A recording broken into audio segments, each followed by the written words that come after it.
So now's the time for the bees in your bonnet to buzz, if you have any bees in your bonnet. I'll ask for questions first from non-specialists and non-scientists, if there are any, and then anybody at all. And if you're close to a mic in the centre, could you use it, please? And if not, just shout. So Alan Lobach, who knows nothing about climate.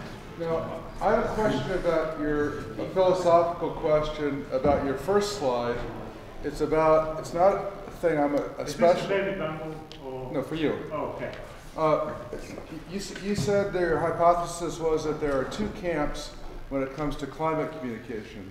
One is scientists, and then one is the press.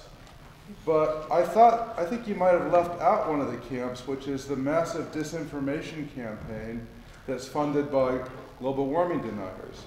And then your hypothesis was these books are going to solve this problem which you posed and fill in the gaps. And I was wondering if there's any scientific research that supports this claim, the fundamental hypothesis of the series. Do you think that these books are really going to solve the problem, and is that really the problem? And I'm not an expert in that, that's why I raised my hand. I mean, I'm not an expert in it, so perhaps Alison will answer. But I mean, I think I was perhaps oversimplifying. I mean, there's certainly a spectrum of communication from the very technical to the very simple, and we're somewhere in the middle. I would be very pleased if we solve the problem. I would be doubtful if we will solve the problem, but perhaps.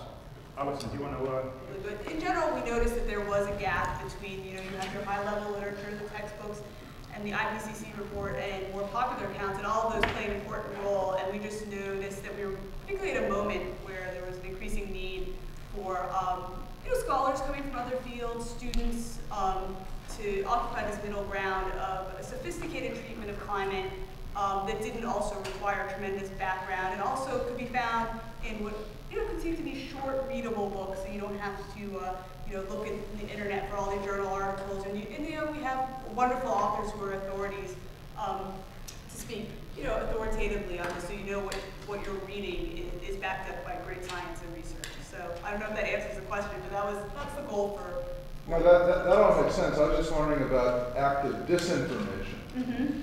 And does it help solve that problem when people try to mislead you? And spend a lot of money doing that, and have been rather successful in the United States. I don't know that I'm the best to speak to that. I mean, maybe Andrew Revkin, this afternoon, our keynote speaker, who spends a lot of time with climate communication, can speak to that more directly.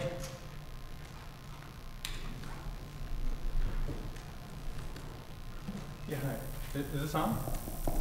Yeah, it sounds like it's kind of on. I mean, you could probably hear me. So I just have a basic question.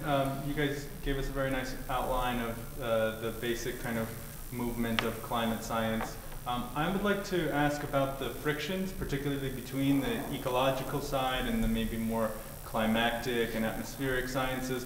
How well are the two arenas gelling together? I mean, they seem to be sort of talking about very similar things, but I'd like to know what the points of contention are that are really sort of troubling the groups or the camps, or how well they're able to work together, and to what extent understanding biological systems and understanding atmospheric systems can ultimately kind of work together, or if they, or also maybe if you could clarify if they kind of operate on fundamentally different principles that makes them almost disciplinarily divided. Thanks. Okay, I'll start. Some of my best friends are ecologists, actually. That is literally true. Back around the early 1980s, when the effects of vegetation on the land surface were first being talked about in the context of climate modeling, there was a tremendous amount of skepticism, which I'm sure Dave Schimmel remembers too, about the importance of things like stomates and intercepting rain on leaves as it falls and that kind of thing. And people said, they've gone off the rails, they shouldn't be talking about this. But now it's appreciated that in fact these things really are important, and that things like the carbon feedback in climate change are potentially very large and quite uncertain currently, and this is a major area for research. So I think we're a happy family. Yeah, I think that that's largely true, although I remember when we were not a happy family. I moved as a relatively young scientist trained in biogeochemistry, which somehow lies uneasily at the interface of atmospheric science and ecology anyhow, to the National Center for Atmospheric Research. And I remember sitting in my office wondering how long it would be before I understood what geostrophy was or a gravity wave or all these lunch table conversations. It is possible to learn, and actually, hopefully the future Dave Schimmels will be able to... How long was it? It was a long time. I think that there are two areas where it's been technically and conceptually difficult for atmospheric science or geophysics and biology to come together. One is something that I alluded to in my talk, which is that one of the major controls over the surface energy balance of the entire planet is the stomate, which is a very, very tiny thing, and different species are different, even different leaves within the vertical coordinate of a plant canopy are different.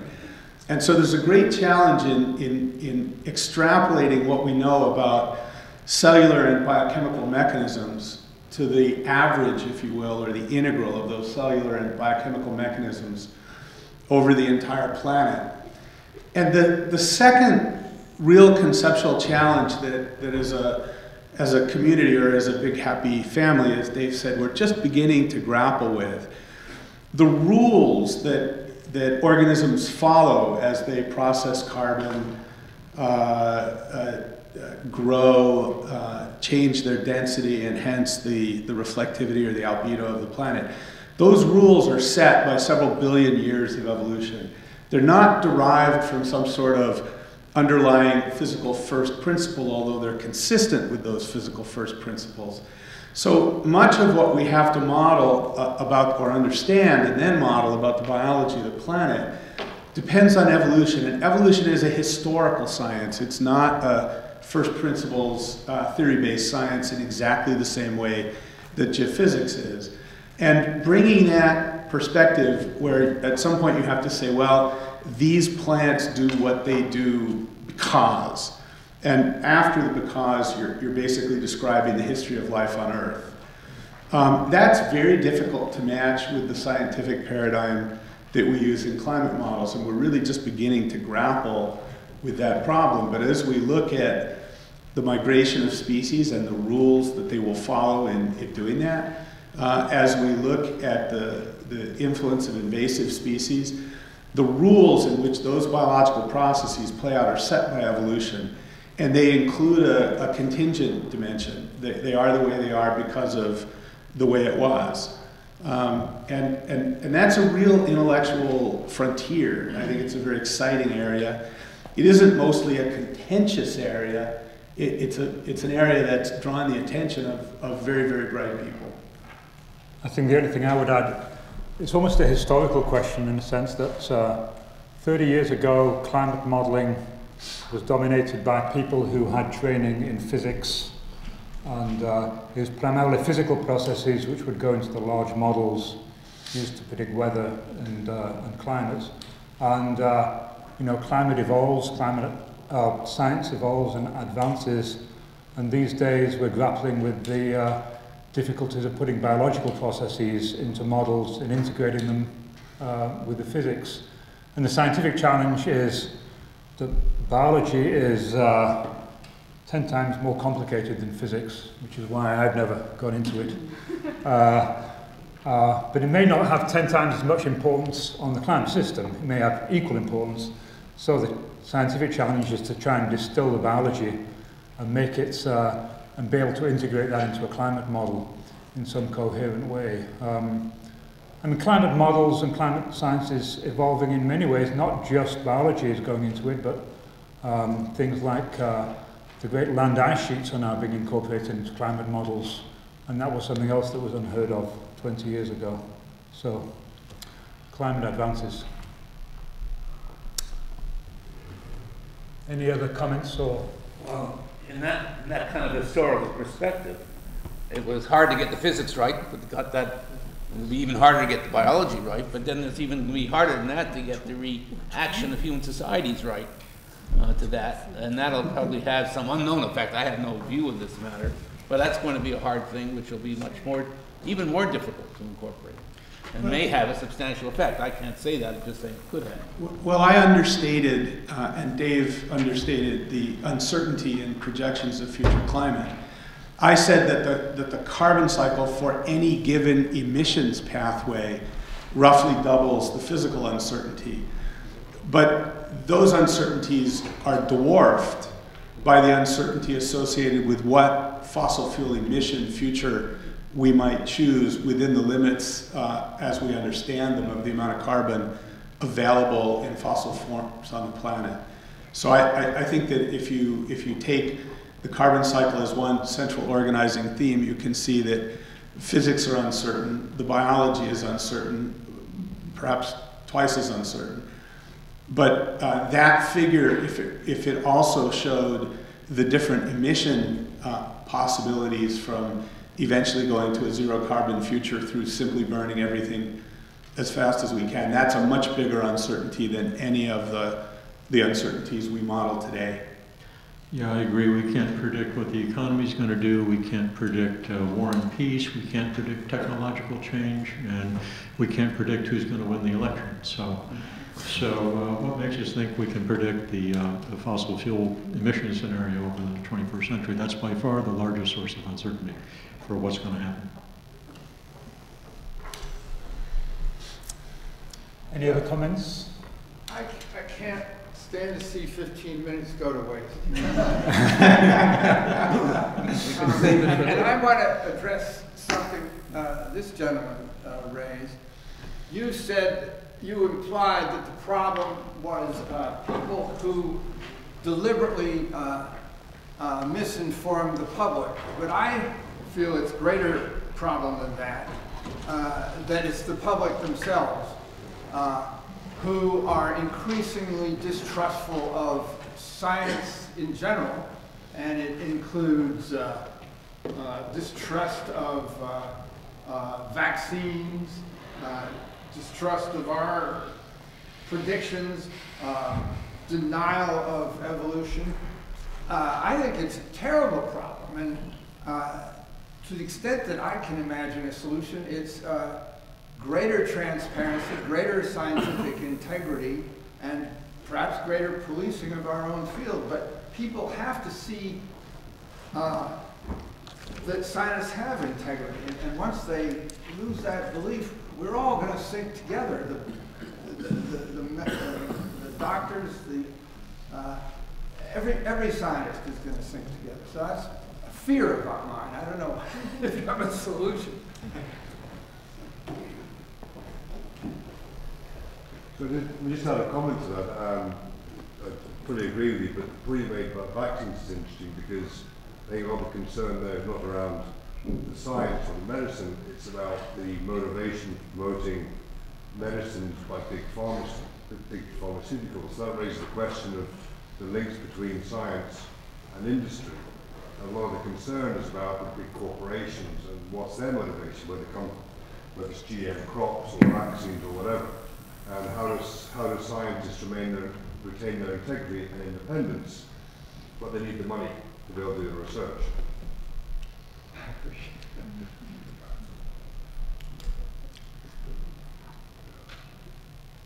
Go ahead, use the microphone, it's right next to you. No, use the microphone. Oh, you want me to use the microphone? Okay. No, it's awful tall. No, I was just going to say that I think that the public at large seems to be intimidated by science in general, whether it be politicians, whether it be the general public. And I don't think this is on. Is it? Okay. Yes, it is. And I think there's a responsibility on the part of the scientists themselves, which you're doing here, is to try and translate this more into consumer speak. I think that politicians, if they're intimidated by science, they don't want to admit they don't know.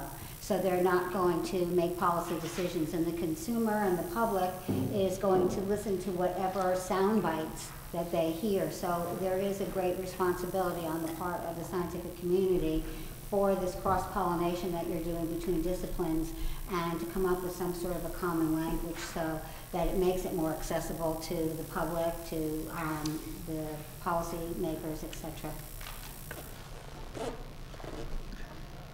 Go ahead. We agree. I think we agree. Could you just, you had one scenario described, Professor Randall, on the, when I think it was, it took all the CO2 out of the environment and the water vapor followed suit. And could you just describe that? I didn't quite understand what the nature of that experiment was, or that. Okay, the point of the exercise was to show really a couple of things. One is that the presence of non-condensing greenhouse gas like CO2, it condenses on Mars, but not on Earth. A non-condensing greenhouse gas like CO2 makes it possible for the water vapor content of the air to be larger, and that's another greenhouse gas, so it helps to warm the planet. And that if we take the CO2 out, that this leads to a cooling, which leads to less water vapor, which leads to more cooling, okay? And we fall off a cliff into a at least half ice-covered planet. So part of the point was to show that even though there's 4 times as much water vapor in the air today as there is CO2, the CO2 is still crucial. And part of the point was to, and I didn't really explain this clearly, but part of the point was to dramatically show the difference between a condensable greenhouse gas and a non-condensable greenhouse gas. So the reason water vapor is a feedback and not a forcing is partly because it's condensable. Thank you. There's a question at the back. Do any of you know of any atmospheric programs being done anywhere across the world that are attempting to reduce the exposure of radiant energy entering the Earth? And if not, it's actually a 3-part question. Has it been done in the past that you know of?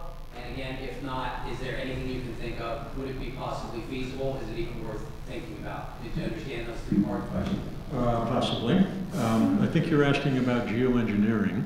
So there are various ways of doing this. One way is to put sulfur particles into the stratosphere. Another way is to artificially increase the amount of cloud near the surface by injecting little particles.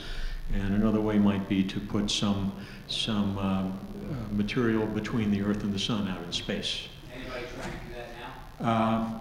I hope not. One of the things you can say about it is that it's difficult to predict all of the effects of such an experiment, if I can call it that. So people are nervous that even though you might cool the planet, you might produce other changes that you don't like. You might shift the distribution of rainfall away from places where you need rainfall. But of course, a single nation, a single big nation, could potentially undertake a program like that on its own.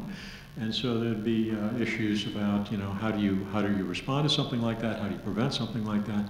So there are all kinds of policy issues as well as technical issues here, but there's a lot of discussion of this, and it will be discussed in the forthcoming IPCC report, the one that comes out in 2013.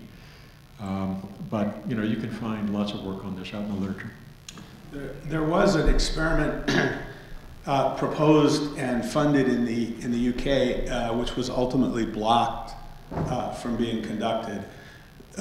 So most of the modeling and analyses that are being done in this arena right now are being evaluated against natural injections of aerosols into the atmosphere, for example, by volcanoes.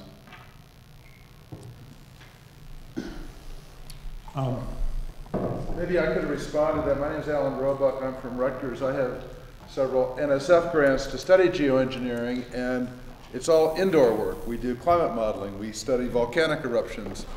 I got called by a couple of people working for the CIA last year. They said, our job is to find out if some other country was controlling the climate. Could we tell? Would we know? And the answer was, yes, we would, because we can measure very small volcanic eruptions with current satellites and ground-based systems. We look at clouds all the time, and if you modified either of them enough to really cause the climate to change, it will be obvious we would be able to see it, and it's not happening. There's this chemtrails conspiracy theory that people see contrails in the atmosphere, which are water clouds coming out of jet planes, and they say that proves the government is trying to control the climate and it's putting bismuth in and it's killing everybody, but that's a wild conspiracy theory for which there's no evidence. I have a question for Professor Randall. You present this sort of business card argument for global warming, and sort of my skepticism is to say that the feedbacks may be negative. So some of the cloud processes you discussed may ameliorate the warming. Do you have a sort of succinct argument that argues the other direction? Or? Yeah, the cloud feedbacks are significantly uncertain, as is reported all the time in the press, and it's true. But the evidence today is that the cloud feedbacks are actually somewhat positive overall. Now, it's complicated. There are many different kinds of cloud feedbacks. It's not just one number. Changes in low clouds, changes in high clouds, and so on. But today's models produce moderate positive cloud feedbacks, and the reasons for that have been analyzed in pretty great detail. And especially the part of the feedback that comes from high clouds, cirrus clouds, is understood pretty well today in terms of a theory proposed by Dennis Hartman and colleagues at the University of Washington, basically involving constancy of the temperature near cloud top. So we're pretty confident that at least that part of the cloud feedback is positive, but there are other cloud feedbacks in the system associated with, let's say, low clouds that could possibly be negative, although it doesn't look like it. At any rate, a negative cloud feedback would have to be pretty strong to counteract the positive water vapor feedback and the positive snow and ice feedback, and perhaps the positive carbon feedback.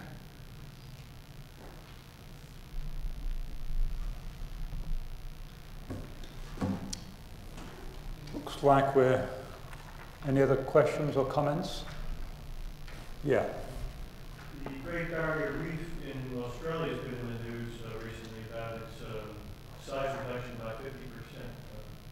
You care to comment on that? Every ecologist has a favorite ecosystem. Mine are high elevation forests. And every ecologist claims that their ecosystem is the miner's canary of the climate system. It's the most sensitive. But the coral reefs actually probably have the best claim to that status because they're both sensitive to temperature change. They're sensitive to the carbon cycle directly through the pH of seawater, which responds to increasing absorption of CO2. And they're very sensitive to changes in human land use through sediment production, which blocks or essentially obscures the sun for the photosynthetic bottom of the food chain organisms on the reef. The Great Barrier Reef is affected by all three of those phenomena. There have been bleaching events that kill coral through high temperatures. There's a lot of sediment being transported as a result of agriculture that is killing some of the nearshore parts of the Great Barrier Reef. And there's increasing evidence that changing pH is beginning to have a direct impact on reefs. There are many other reasons in the paleo record why reefs are important indicators of global environmental conditions, and there's really the main challenge with reefs is figuring out which of these processes, including overfishing and actually direct use by humans, which of these mechanisms are having the largest effect. Or even just parsing them out quantitatively is very difficult, and they may be interactive. But it's not just the Australian Great Barrier Reef, it's reefs globally.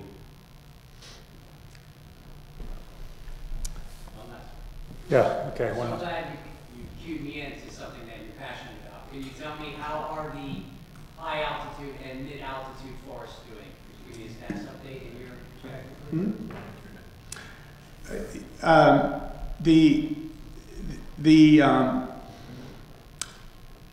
That's a very hard question to answer because mid-latitude forests and montane forests in that region are under a huge variety of stresses, but they're also, in many cases, regrowing from forest harvest that occurred between, say, 1850 and 1950.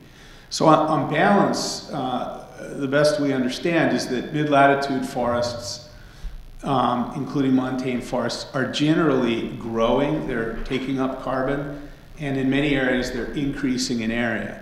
At the same time, they're being adversely affected by increasing drought in some regions, by atmospheric pollution deposition in many regions, and by direct human impacts through tourism, water use, and so on. So coming up with a cumulative scorecard, I think, is actually, although there have been a number of attempts using satellite data, it is really beyond our capability right now. We don't know very well how to integrate and sum all of these combined effects, multiple stresses, some people call them, that are occurring in that most intensely settled part of the planet.